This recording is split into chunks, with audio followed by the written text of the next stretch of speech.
Thanks for joining us today on Trading Day. I'm Morella Fernandez. Let's get to the stories we're following in the BNN Bloomberg newsroom.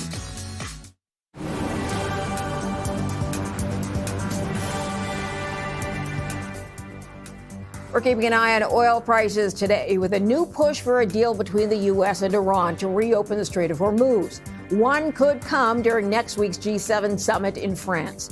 Iranian state media says the draft deal includes a commitment from the U.S. to lift oil sanctions, and Iran would reopen the strait within 30 days. Now, the U.S. President Donald Trump says a deal will be reached this weekend. Shares of Roots are seeing a decline after the Canadian retailer reported a $10 million loss for its most recent quarter. The company is facing higher costs from a new distribution partnership and its ongoing strategic review. It's also taken on nearly $2 million in added costs as part of its planned transition to Metro supply chain. On the upside, the company saw sales rise from the year before. H&R REIT confirmed talks with Blackstone on a possible sale of some assets, but says no deal has yet been reached. It comes after reports that Blackstone discussing the acquisition of the Canadian real estate company. H&R has moved its portfolio away from office and retail and towards apartment and industrial assets in the U.S. and Canada, but its units have underperformed the rest of the sector. Let's take a look at where we are right now on the markets, with the TSX up 293 points, or 0.85 on the day. The IPO for SpaceX has taken off live on the NASDAQ. The stock sold for $150 at the opening, so 11% above the $135 offering price. We're looking at whether that pricing is justified. And here to talk about that is Lori Pinkowski, Senior Portfolio Manager at CG Wealth Management, founder of Pinkowski Wealth Management. Thanks for your time. Of course. Thanks for having me. So clearly we knew there was far more demand than there was supply for shares. Do you expect it to move even higher today?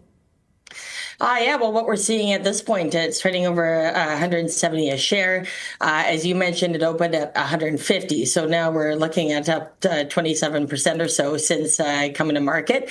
And so where that ends up landing, I think obviously there's a lot of excitement around this. It was 3 to 4 times oversubscribed. That we know. A lot of interest from retail investors as well. And where it goes from here, I think what's important is that investors will eventually turn to earnings and profits, and are they attaining the goals that they've set for themselves? So it's an exciting day because one, obviously a historic event being the largest IPO ever, but it also shows you how strong the markets are.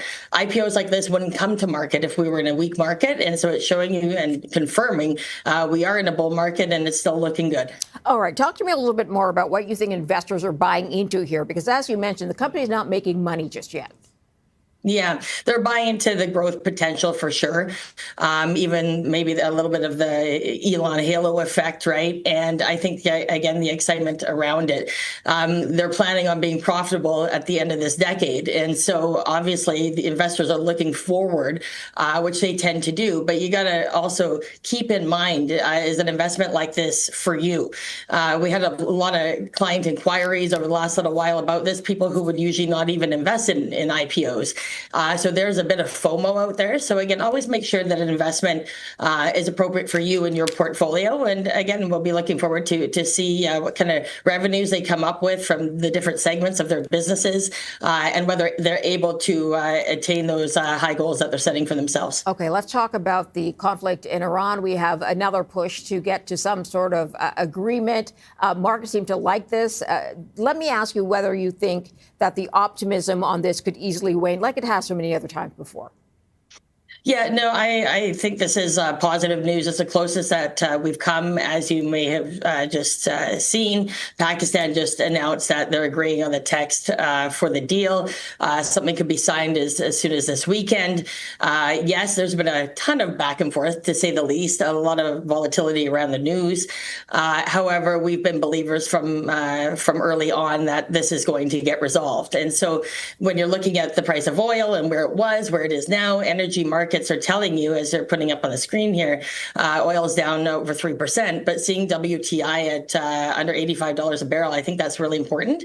And so when we're looking at those inflation numbers that we saw earlier this week, the belief from markets is that that's going to be somewhat short-lived, because a lot of it, or all of it almost, is energy driven. So yeah, no, it's an exciting time to make sure that we see this deal signed.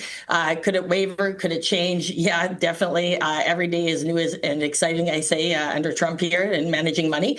However, this is the closest we've been, and we're believers that a deal will get done rather sooner than later. So, Lori, I'm going to ask you about whether you see the price of oil stabilizing a little bit more. If there is an agreement, we know we'll see the price of oil react. But then comes the unwind, right, about looking at the damage, when that strait will get reopened, how much traffic it's going to be able to go through. All of that has to unwind. And some say it could take the better part of the year. Do you see the price of oil stabilizing maybe as soon as the agreement is done, or do you think there's more volatility to come? I think it could take some time, but again, markets are forward-looking, including oil markets, right? And so if we see the strait open at this point, we're seeing 2 million barrels a day moving through the strait. It used to be 20 million barrels. So depending on where that goes, you're going to see the price of oil come down. But again, WTI peaked out around 120. Like I said, we're seeing under 85 right now. To see oil drop, hopefully under $80 a barrel would be significant. We were between 65 and 70 before this all happened, though, right? So we do want to see it come down. I don't know if it'll take the rest of the year. I feel it'll be a little sooner than that, and that's going to bode well for the economy, for markets, for inflation numbers. So there's a whole lot of reasons, in my opinion, at this point, to be positive, although we are coming off a big, long 9-week streak of markets. And so you got to just keep that in perspective as well. Markets often, 2 steps forward, half a step back. So at some point there will be a pullback, but at this point, when we're looking at whether it's earnings, whether we're looking at a deal getting done, whether you look at capital markets getting more exciting, I think that's important to look at as an investor going forward. We did have that U.S. inflation data come out. I'm wondering what stood out for you there. Yeah, well, we're looking at the inflation numbers and looking under the hood, whether it's headline CPI, we're looking at PPI. What is it really telling us? And when we were looking at core, a lot of it came in less than expected, although higher, again, due to energy prices. And so as long as energy prices are coming down, we actually may see a lot of these inflation numbers also come down in coming months. So keep that in mind. And consumers are spending. I think that's important when we're looking at earnings. I mean, earnings are what drives markets for longer terms. And when we're looking at that, the last earnings season we had was super strong. So again, there's a lot of moving parts when managing money as a portfolio manager for over 25 years. And I think what's important is remaining diversified, make sure you're in investments that are appropriate for you, and make sure you're dealing with a good financial team overall. Laura Pinkowski, got to leave it there, but thanks for joining us. Appreciate it. Thanks so much. Coming up next, Adobe shares trading lower. RBC cut its price target. More in a moment.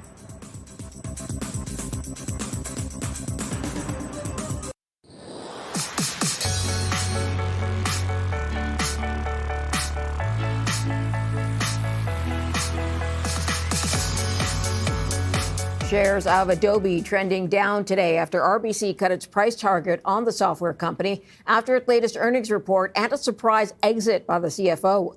We got more from Matthew Swanson, analyst at RBC Capital Markets.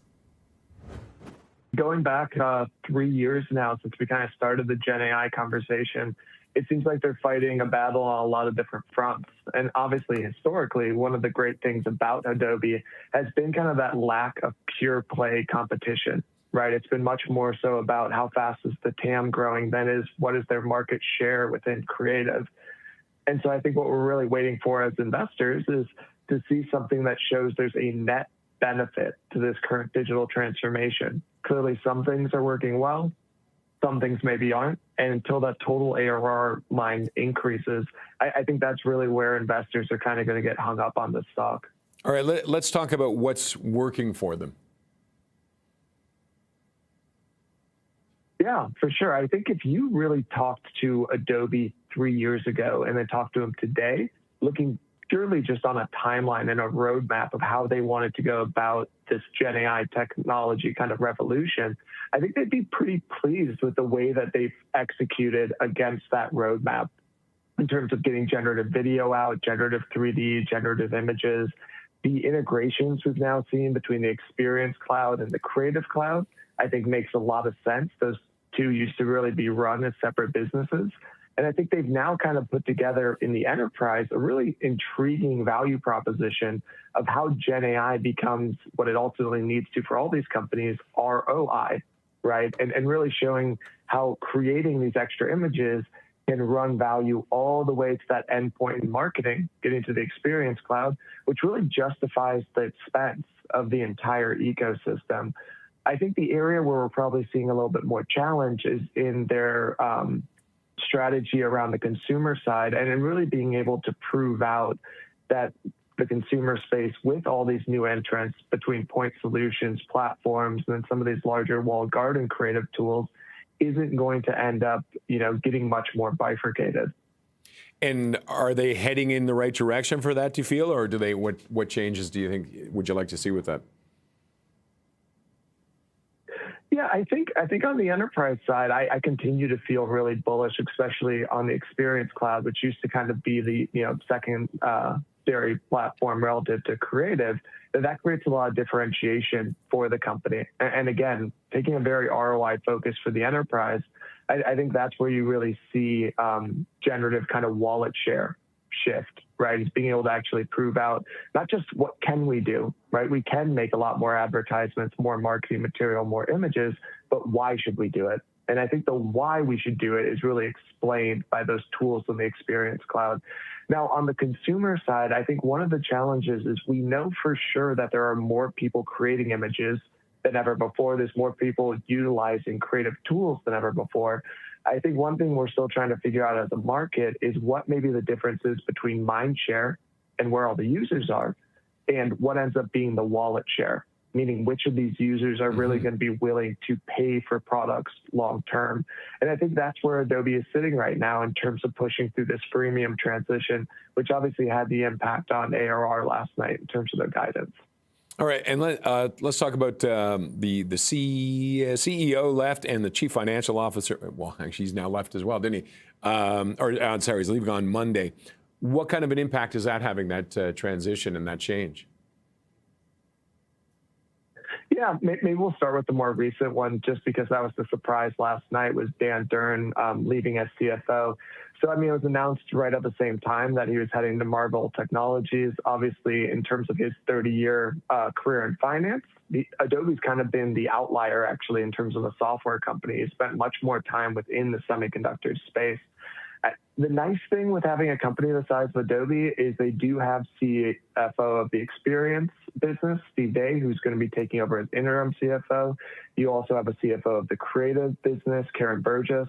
And so they have a lot more processes in place in terms of how things kind of rolled up in terms of running those subsegments, running the guide business. But it obviously is a challenge for a company trying to find foundation, trying to find its footing, as you mentioned, also going through a CEO transition to now have the top two executives, be exiting at the same time. We could see maybe this complicates the CEO transition a little bit more. We would expect the CEO to transition first before we would see anything happen from a CFO standpoint. And it does still feel like the most logical CEO candidates are internal. Okay, and I imagine people start to question, is that them abandoning ship?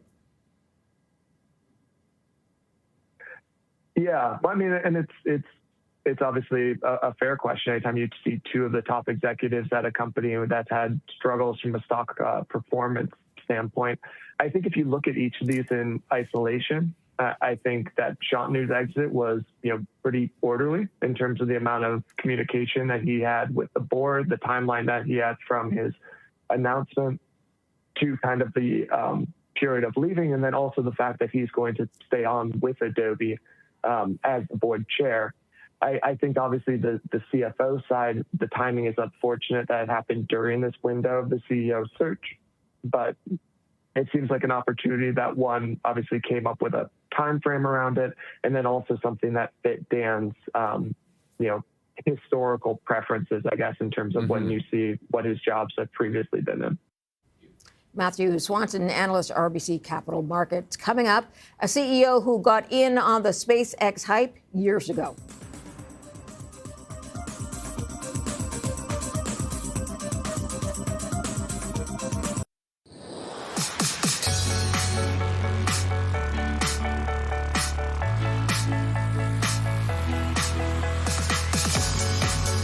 We're back with more on SpaceX. Let's go to Jeff Parks, the CEO of Stack Capital, and joins us now. Jeff, thanks for your time. Thanks for having me again. So you were an early investor in SpaceX. What is the biggest difference now, do you think, for the company now that part of it's gone public?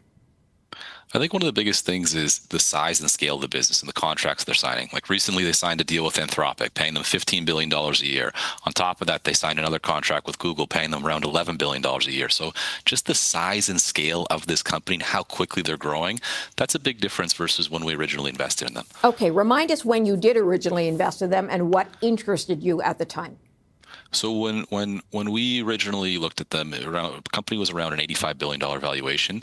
The thing that really stood out to us was the Starlink side of the business. Just how big that market is and how many people in this world just don't have access into internet and connectivity. That really stood out to us, and we really wanted to play, and we really wanted to have access for underlying shareholders in a company like that. Okay, that being said, that's part of the business that is making profit. Now, the other parts of the business, not so much. When you look at the excitement around this company and the public offering, what do you think investors are seeing? I think investors are seeing a potential growth company that is just multiple times larger than what it is today. From XAI, when they merged XAI into SpaceX, the amount of data centers they're going to be able to building data centers in space, bringing people to Mars, bringing people to the moon, building, like having the world be multiplanetary. Like he does have a very, very big TAM to go after, especially on the AI front. That's one of the biggest parts to his underlying TAM.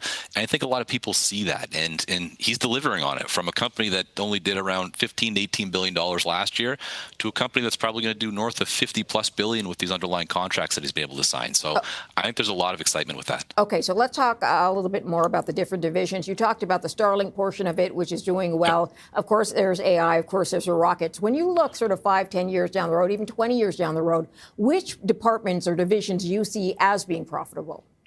The ones that I see most profitable are the Starlink side of the business, which is already profitable today, obviously, and then that AI portion of the business.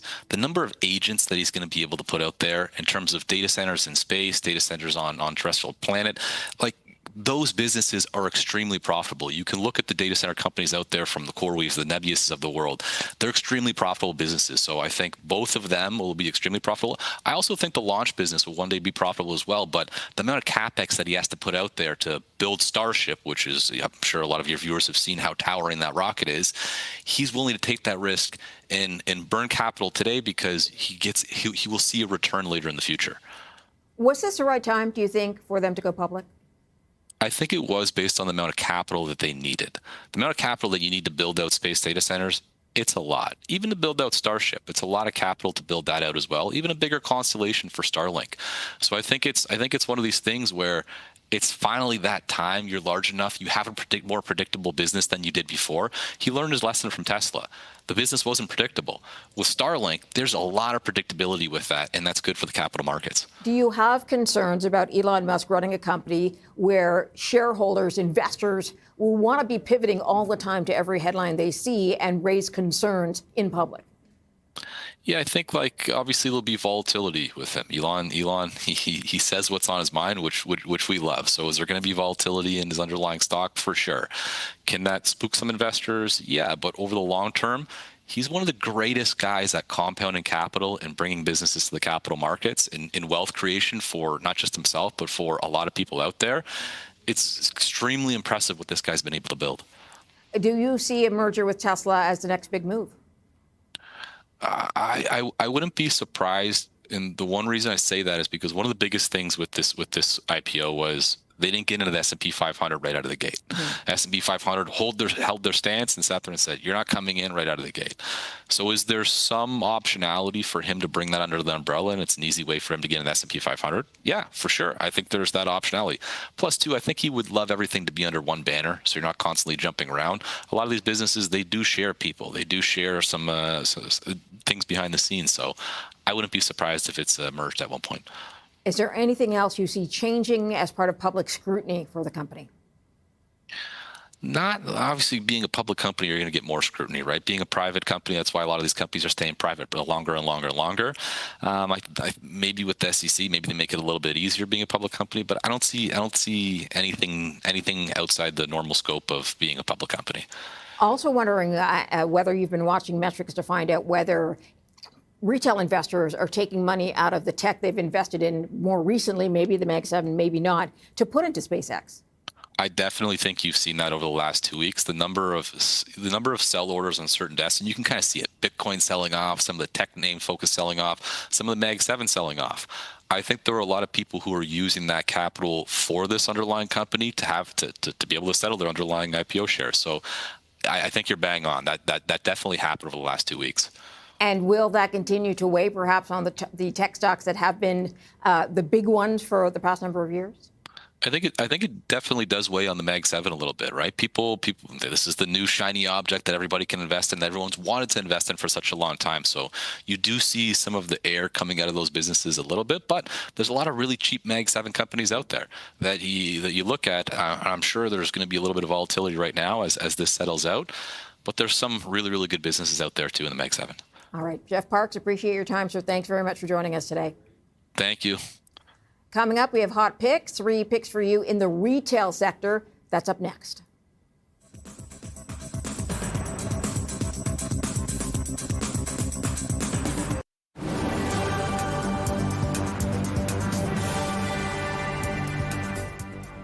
Here are the stories we are following today. SpaceX is having a stellar launch on its first day of trading shares.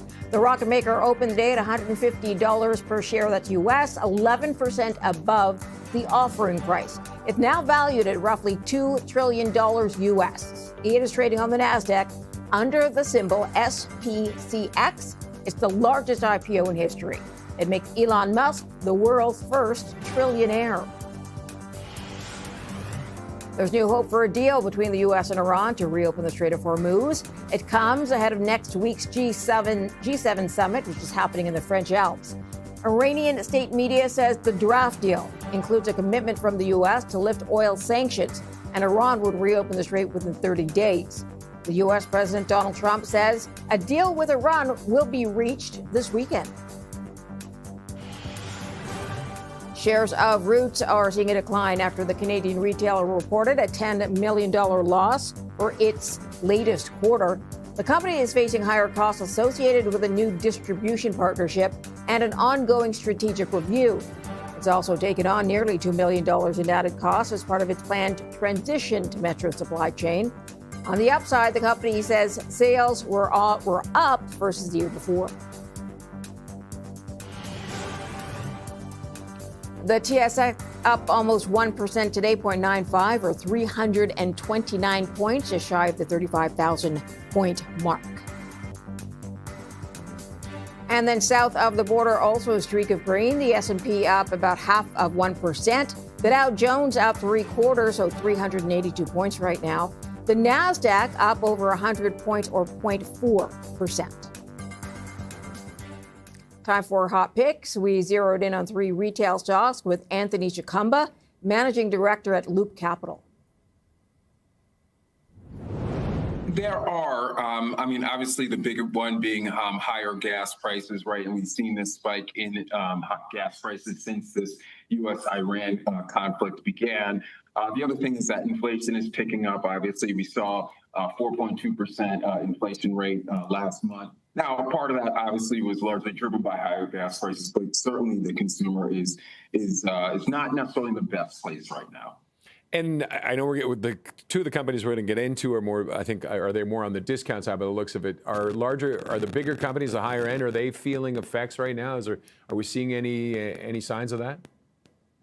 So what we are definitely seeing is the K-shaped economy that everyone is talking about, right? Because if you are a high-income consumer, you are levered to the stock market. The stock market continues to hit all-time highs. You know, we can have a debate in terms of whether it should be or not, but that is the reality of the situation. And that consumer is just not as impacted by inflation. So, you know, if you cater to high-income consumers, you're doing well. If you cater to low-income consumers, you're doing relatively well. It's it's kind of everyone in the middle, I think, who's suffering most. Who's feeling the pinch. Okay, let's get to some of your choices here. Ollie's Bargain Outlet. I love the name. Yeah, so Ollie's is the largest closeout retailer in the U.S. And what we really like about this company is they are just getting larger and larger. They're going to do about $3 billion a year, $3 billion this year in sales. In addition to that, there's just been a lot of retailer consolidation here in the U.S. You've had just over the past few years, Bed Bath & Beyond went out of business. Christmas tree shops went out of business. Party City went out of business. Big Lots went out of business. American Signature, which is Value City Furniture, went out of business. And so what that has done is it's basically made Ollie's even more important to the channel. And so they're seeing access to better and better merchandise and plenty of it. The other thing is that we really like the new management team, relatively to new management team. They're just a lot more data-driven, scientific, analytical as compared to their predecessors. So we really like Ollie's here. And where are they? Are they based across the U.S.? They're not quite nationwide. They're probably in 30 or so states. But certainly that is part of what we like, is that they have an opportunity to operate about 1,300 stores in the U.S. versus, call it around 700 now. So there's definitely a pretty long square footage growth runway. All right, and it gives them a feel for how they all essentially across the country. I just looked at 36th state. New Mexico is where they just entered. It just happened to come up as I was looking for that. Five Below. Let's move on to Five Below. What are you liking there? Yeah, so Five Below had probably the best quarter of any company that I cover. Comp store sales were up 23%. We haven't seen numbers like that since the pandemic. Very, very strong operating margin expansion, very strong earnings growth. They actually raised their guidance for the year as well. They've also had a relatively recent change in management. They brought in a new CEO, Winnie Park. I think instead of being called Winnie, she should be called Winning. Everything that she has touched has turned to gold since she got there. And a lot of it is merchandising driven, right? Their merchandising had gotten really stale. So basically what she has done is, first off, they are leaning more into product newness, product innovation, just bringing new products into the store on a more frequent basis. They're leaning more into licensed merchandise. They've also are leaning more into higher price items, so price above $5, though their price above $5 are still a very, very compelling value. So there's just a lot of things that they've done. They've also cleaned up some of their pricing. They're executing better in their stores. They've added a little bit of labor to the stores. And similar to Ollie's, they're definitely going to benefit in an environment where folks are looking to be a little bit more judicious in terms of where they spend. So they're definitely benefiting from that trade down phenomenon. And sorry, I missed where did she come from? She's been in the retail industry for quite some time. So she's definitely very experienced in the retail industry. But she definitely also brought in just a very, very fresh perspective, just a fresh set of eyes, quite frankly, just in terms of what they were doing. One thing that's interesting about Winnie is that she has a relatively young daughter, so she was very familiar with Five Below before she came on to run the company. All right, and the third one, National Vision Holdings. Yeah, so National Vision, it's a name that may not be known to a lot of folks. They are the largest value optical retailer in the U.S. Their two largest concepts, one's called America's Contacts and Eyeglasses. The other one is Eyeglass World. And now that I come to think of it, there is sort of a theme here. They do have a relatively new management team as well, a new CEO, a new CFO. It's essentially the whole senior management team. And once again, they took a fresh look at this business and they saw a lot of things that were kind of suboptimal. So for one, over 40% of their sales come from folks who have vision insurance, right? And basically what the problem, and that's great, right? Because these folks, you have vision insurance. So every, call it like 12 to 18 months, you can get an eye exam and buy a new pair of glasses. It's covered by your benefits. The problem, or what was suboptimal, was they were treating that customer the same way they were treating their cash pay customer, right? In other words, their ethos was to get folks out at the lowest possible price. Now, that's a thing to do if a person doesn't have vision insurance and or are low income, but it doesn't make sense if the person has vision insurance. right? In other words, if a person can spend $150, which is, kind of your average vision care benefit, you should sell them $150 worth of glasses, not $90 worth of glasses. And they were selling those folks $90 worth of glasses. Didn't make a lot of sense. They're also bringing in some higher priced frames. They're also benefiting from the growth of smart glasses. They're also doing some stuff in store just in terms of improving the selling experience. And they have a cost cutting opportunity. Oh, and on top of that, they also had a very tired, kind of not great advertising campaign. They just brought in a new advertising agency and a new advertising campaign for America's Best. They're going to do the same thing for Eyeglass World. So this is a name, and I've probably forgotten, quite frankly, 3 or 4 other initiatives. That's one of the things that we really like about this name. There's so many initiatives, so many ways to win. Anthony Chikamba is the managing director at Loop Capital. A trade with a focus at a key meeting this week in Toronto. What officials have to say about the future of Kuzma?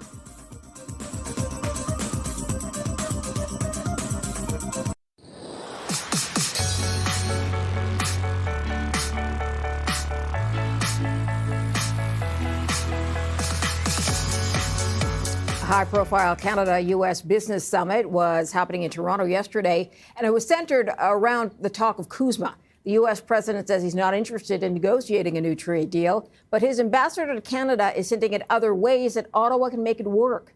CTV's Abigail Beeman has more.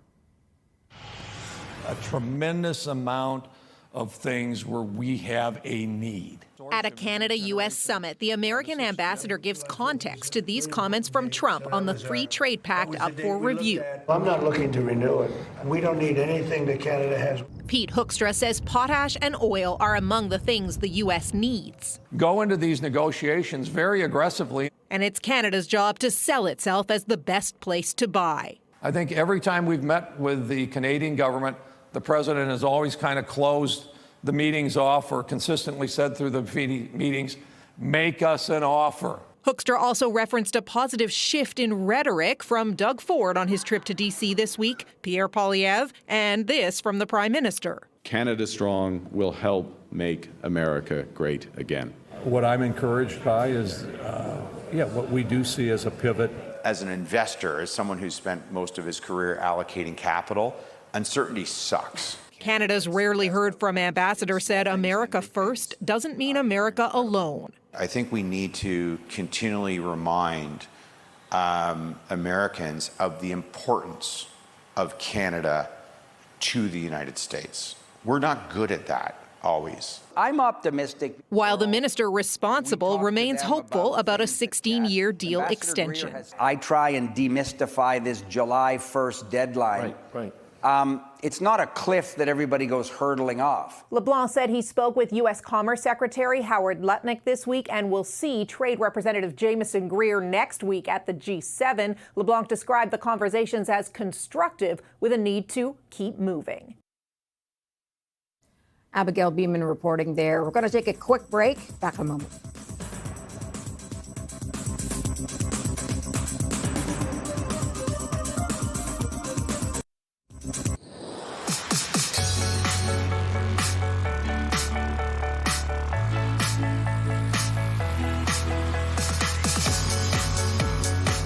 Let's take a quick look at the markets on this Friday and see how we are doing for the TSX, up 319 points so far on the day, so almost 1%. 0.9 is where we are, and hovering just under the 35,000 point mark right now. Let's cross the border and have a look at the American markets, which are also up. The S&P up about 0.5%. The Dow Jones up 0.7 or 369 points on the day right now. And the Nasdaq also moving higher, up 0.3% or 81 points on the day. A lot of optimism from investors that there will be an announced ending of the conflict between Iran and the U.S., or at least some sort of agreement that will push them towards that path. The U.S. president saying that he expects a deal by the weekend, which would be ahead of the G7 summit, which happens next week in France. Here is the West Texas Intermediate contract for July. As you can see, it is down 3.3%, $2 plus, almost $3, and taking the price now to under $85 a barrel U.S. So 84.83 is where it stands right now. And SpaceX, of course, everybody keeping an eye on this, the biggest IPO in history, one that has made Elon Musk now not just the world's richest man, but the first trillionaire in the world. 28% up on the day for the stock. Their initial offering price, of course, was $135 US. As you can see, it's at 173 plus. A lot of investors, retail investors, brokerages, everybody wanted in on this. There weren't as many shares to go around as people wanted. And as you can see, the stock is still climbing at this hour. All right, Bloomberg's Christine Dobby is out with a new Bay Street edition, a weekly newsletter that dives into the biggest stories shaping the Canadian financial sector. So today we're going to start things off with the U.S.-Canada relationship ahead, of course, of the CUSMA review. Thanks for joining us. Yeah, thanks for having me. So there was that Canada-U.S. summit, business summit in Toronto, trade a clear focus for many people there. What was your takeaway from that? Yeah, Marilla, it was a really interesting day. It's a summit that draws a lot of big names. And yesterday we had the ambassadors for both Canada and the United States back to back. Then we heard from Dominic LeBlanc, who viewers will know is very important on the trade file. Later in the day, the former U.S. trade representative spoke, and I've even seen some reporting that Mark Carney dropped by for the dinner later in the evening. He wasn't at the public event. So what really struck me was not so much that we got any brand new information about how the talks are going or the particular sticking points. None of that. But what we did hear a lot of was talks about how they're talking to each other. So Pete Hoekstra, who's the U.S. ambassador to Canada, he came in a bit brash. He's ruffled some feathers here. He seemed to be trying to play nice and sort of interpret what Donald Trump is saying. He said, when you hear Donald Trump say, we don't need anything from Canada, what that actually is an opening for Canada to negotiate and put its best foot forward and really show the U.S. what we have. Dominic LeBlanc, a few minutes later, said that, we can't let some of the bluster that we hear from American officials, including Trump, we can't take it personally, essentially. And he said that as negotiators, they need to stay focused. So there was really a lot of kind of talking about how they talk to each other. Yeah, I guess we're going to need a Google Trump translator soon to understand what he means when he makes comments like that. All right, Apotex had its big stock debut. What was interest like for that pharmaceutical company? Yeah, very strong. So I think it ended the first day of trading up 12.5%. And I was taking a look at the stock chart this morning.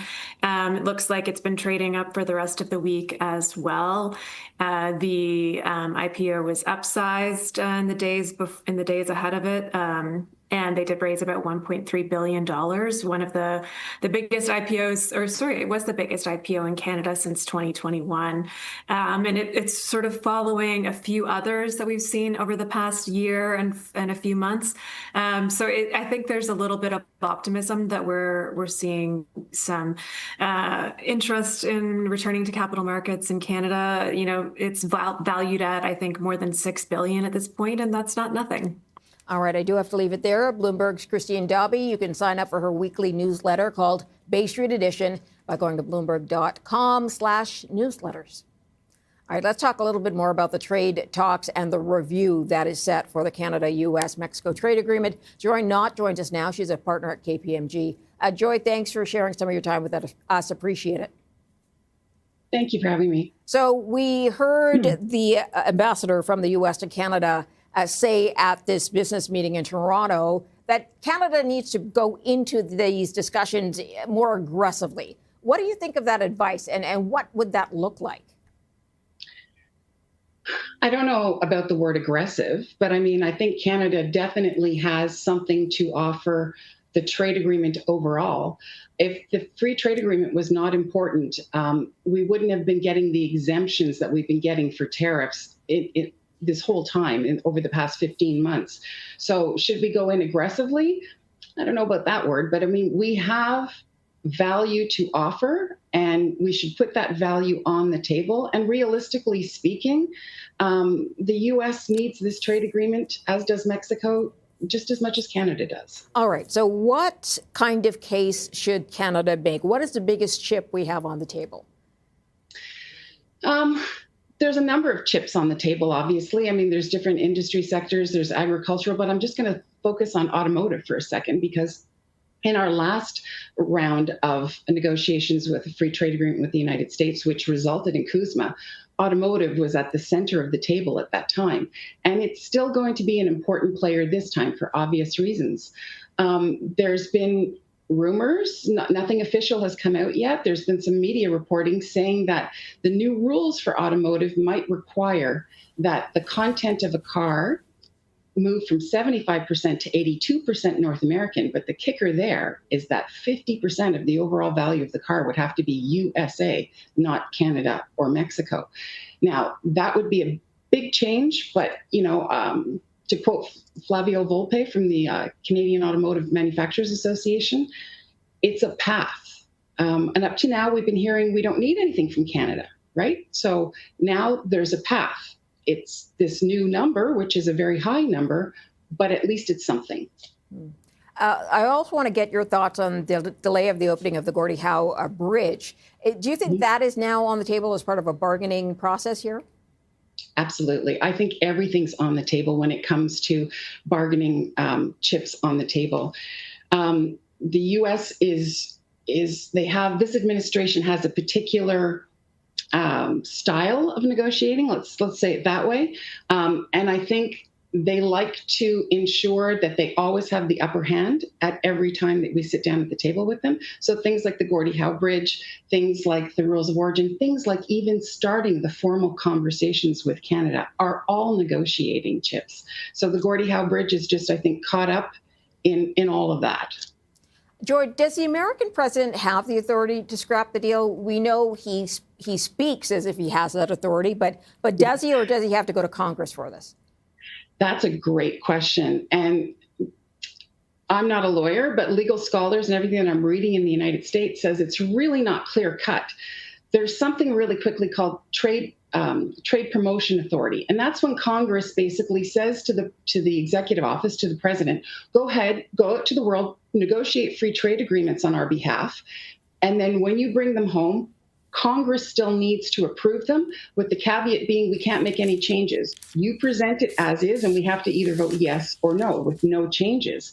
So if to negotiate a free trade agreement requires congressional approval, ultimately, does getting out of one require congressional approval? Some people say, well, he pulled out a TPP, so why can't he pull out a CUSMA? The difference there being TPP at the time was a negotiation. There was no law on the books for that. USMCA, as they call it in the States, CUSMA, as we call it here in Canada, is law. So who knows? If the president does take unilateral action and withdraw the United States from the deal, I think it's pretty safe to say you will see litigation happening in the U.S. Could this whole process drag on for years? I'm wondering if you see it as being a more constant threat over the relationship. Could this drag on for years? Yes, I think it could drag on for years.